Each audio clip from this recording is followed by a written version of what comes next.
રાજ્યમાં ચાલતા truck driver આંદોલનને મામલે અખિલ ગુજરાત ટ્રક ટ્રાન્સપોર્ટ એસોસિએશને સભાસદોને પત્ર લખી સ્પષ્ટતા કરી છે કે અકસ્માત અંગેનો નવો કાયદો માત્ર ટ્રકના ડ્રાઈવરો માટે જ નથી. અકસ્માત બાદ નજીકના પોલીસ સ્ટેશને સરેન્ડર થનાર ડ્રાઈવરને આ કાયદો લાગુ નહીં થાય. આંદોલનના નામે ક્યાંય પણ કાયદો વ્યવસ્થા ન ખોરવાય તે માટે એસોસિએશન દ્વારા ડ્રાઈવરોને અપીલ કરવામાં આવી છે. કાયદો હાથમાં ન લેવો તેમજ કોઈ ઘર્ષણની સ્થિતિ ન સર્જાય તે જોવા તાકીદ કરી છે. સાથે નવા કાયદા સંદર્ભે સરકાર સાથે ચર્ચા કરવામાં આવશે. સરકાર દ્વારા નવા કાયદાની યોગ્ય માર્ગદર્શન અને સમજ માટે આગામી સમયમાં કાર્યક્રમો યોજવામાં આવે તેવી માંગ પણ કરવામાં આવી છે. નવા કાયદા સંદર્ભે સરહદી કચ્છ જિલ્લામાં સામખિયારી નજીક થયેલી બબાલ સંદર્ભે કચ્છ જિલ્લા ટ્રક ટ્રાન્સપોર્ટ એસોસિએશનના પ્રમુખ ડોક્ટર નવગણ આહિરે સ્વતંત્ર ટીવી ન્યૂઝ સમક્ષ વાત કરતા જણાવ્યું કે હિટ એન્ડ રનનો કાયદો નવો નથી, પરંતુ તેમાં કરવામાં આવેલ ફેરફારનું યોગ્ય માર્ગદર્શન ટ્રક ચાલકો સુધી પહોંચ્યું ન હોવાથી આ ઘર્ષણના બનાવો બની રહ્યા છે.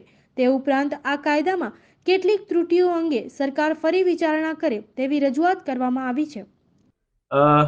જે છેલ્લે હમણાં જે ભારતીય બંધારણમાં સુધારો કરી અને કાયદા અધિનિયમમાં જે સુધારો કર્યો કે કોઈ પણ ટ્રક ડ્રાઈવર નહીં પણ કોઈ પણ ડ્રાઇવિંગ કરતો માણસ, એ એક્ટિવા હોય, ફોર વ્હીલર હોય, ટ્રક હોય, ટ્રેલર હોય કે કોઈ પણ વ્હીકલ હોય, ટ્રેક્ટર હોય, ઇવન કોઈ પણ ડ્રાઇવિંગ કરતો જો અકસ્માત થાય અને એમાં જો હિટ એન્ડ રન જેવી બાબત બને તો જે કાયદાનું પ્રાધાન્ય છે એ અને એની સજાઓ અને કલમો લાગુ પડે.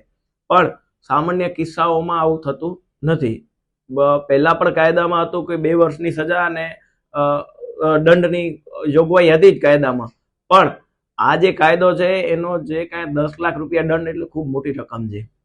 વાત કરીએ ટ્રક ડ્રાઈવરોની તો એનામાં ક્યાંક ને ક્યાંક ગેરસમજ ઊભી થઈ છે. પણ આ બધી જગ્યાએ ને બધા કિસ્સાઓમાં બધા અકસ્માતમાં આવો કેસ લાગુ પડે એ પણ શક્ય નથી. કાયદાઓમાં રહેલી ત્રુટીઓ સરકાર જો એની ખરેખર ચકાસણી કરી જોઈ અને જો આગળ વધે તો આવી ત્રુટીઓના લીધે જે કાંઈ ગેરસમજ ઊભી થાય છે અને જે કાયદો છે લાગુ થયું છે એના સજા, એનો દંડની જોગવાઈ એ જો પબ્લિક સુધી ને ડ્રાઈવરો સુધી સાચા અર્થમાં ને સાચી માહિતી પહોંચે તો આ ગેરસમજ દૂર થાય.